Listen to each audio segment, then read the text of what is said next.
Groupies, broken noses, straitjackets, spandex, food fights, more groupies, a weeping Steve Perry, and Colombian snow. Lots and lots of Colombian snow. These accoutrements could only describe the life of one man. Today, we're going to learn about some of the crazy, behind-the-scenes stories of the great David Lee Roth. We've all heard how bands like Motley Crue and Poison had their roadies to wrangle groupies during concerts for post-show shenanigans. But let's give credit where credit is due. It was Roth's idea first. During the band's 1979 tour, Roth was the first musician to incentivize his road crew by rewarding them with cold hard cash for bounty hunting groupies. Roth called it Diamond Dave's Bonus Program, which kind of sounds like a credit card promotion. Here's how it worked. Before every Van Halen gig, each member of the band's road crew was given 5 backstage passes to distribute during every show. The roadies would then mark the passes with their initials and hand them out to qualifying women during the concert. The roadie who supplied the backstage pass to the woman that Roth ultimately chose to sleep with after the concert would earn $100 and receive commendation at the band's next pre-show dinner. As an added incentive, Roth promised the overworked road crew that the women with backstage passes he didn't sleep with were up for grabs once the trucks were loaded with the band's stage gear.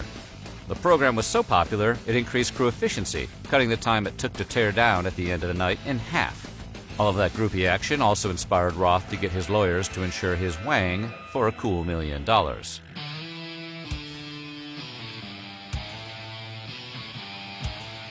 Yes, it's true. At the peak of his days with Van Halen, Roth asked his lawyers if he could insure his Mini Dave, the same way Gene Simmons insured his tongue for $1 million and Dolly Parton insured her, Partons for $600,000.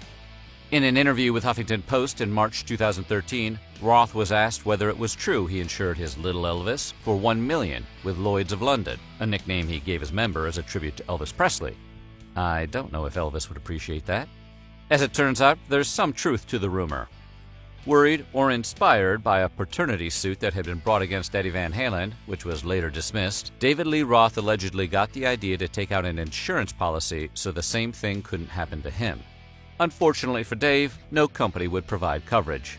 Even Lloyd's of London eventually refused to back such a policy. Of course, Van Halen's tour manager, Noel Monk, thought it would make for a great PR story and let it leak to the press that Roth had taken out a $1 million paternity insurance policy. Whether it's true or not, we may never know. But as Roth wrote years later, who am I to get in the way of a good rumor?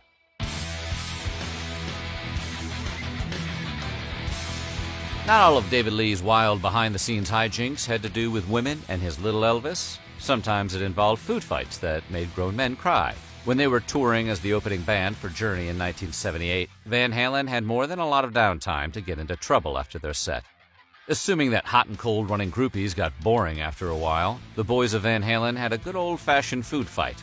While Eddie Van Halen ended it, Roth definitely started it, and Steve Perry got caught in the crossfire. According to Monk, Roth kicked off the food fight by throwing a bowl of peanuts at Eddie. Eddie retaliated by throwing a huge bowl of guacamole at Roth. But the guitarist missed and covered Perry with a delicious avocado dip. Perry then ran to the dressing room's bathroom and wept. Here's how Monk explained it in his book. I found Steve standing in front of the sink. From the top of his luxurious mane of silky black hair to the middle of his shimmering new sateen Journey jacket, he was completely covered in guacamole. Hey, Steve, I tried to keep my tone gentle and the sheer terror out of my voice. You okay? Steve slowly turned around so that I could get a full frontal view of the onslaught. I was going to wear this on stage tonight, he told me, tapping the chest of his jacket, his lower lip quivering. Words failed him, and for a moment I thought he was about to erupt, to start screaming, to demand that we pay for damages and leave the tour immediately, have our heads mounted on spikes and set outside the front doors of our next gig. But instead, he simply began crying, a soft, sad little whimper.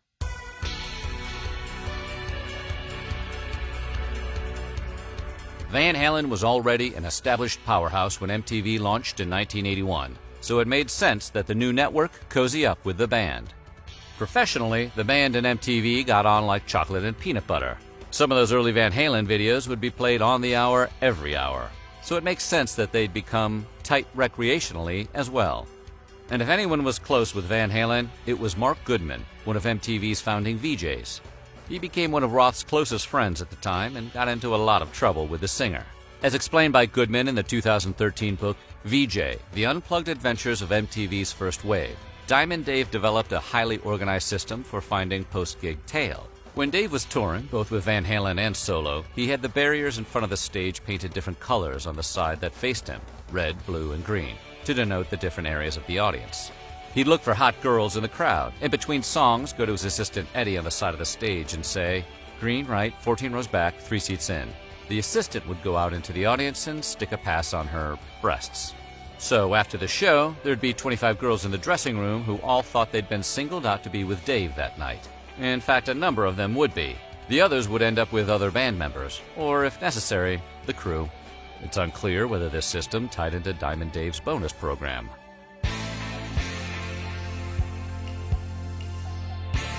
As mentioned, Roth took to MTV swimmingly, especially the VJs, who liked to party just as much as the singer, like Alan Hunter and the aforementioned Goodman. It was in the early 80s, and everything was done in excess. If you were in the music industry and had disposable income, it's just what you did. For example, at some point between 81 and 85, Hunter was at a New Jersey music festival with Van Halen on the bill.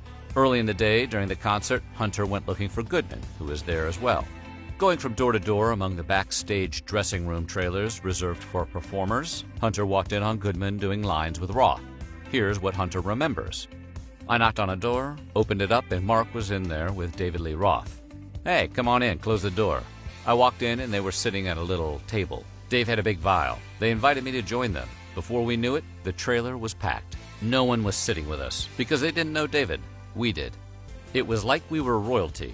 We were completely nonchalant about 50 other people watching us. People in the TV world, publicists, people we didn't know. Any of them could have gone out and said, 'Man, we're watching two VJs sit there with David Lee Roth.'"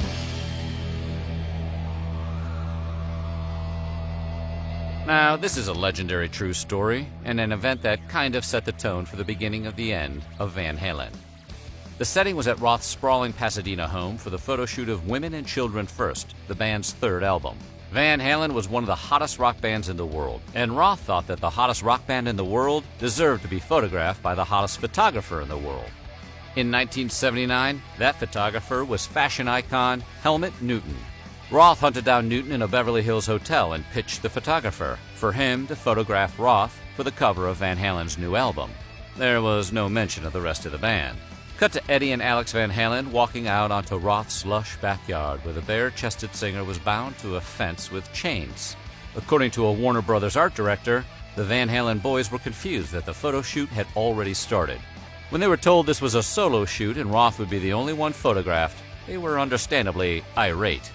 Newton's photos never made it on Women and Children First. Instead, Warner Brothers hired famed rock photographer Norman Seeff to shoot another set of images for the album. Seeff's photos are iconic, and they helped delay Van Halen's breakup for 5 or 6 more years. Side note, only 2 of Newton's images have surfaced of that fateful December day. An outtake of Roth on his knees, bound to a chain-link fence, and a portrait of Eddie that would be used for Van Halen's 1980 press kit.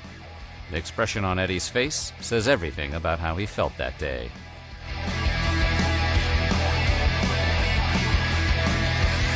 A few days into Van Halen's 1981 Fair Warning tour, the band's tour manager received a distressed call from the band's road manager saying Roth had kind of went nuts. Roth going a bit crazy was nothing new, but this time things were different.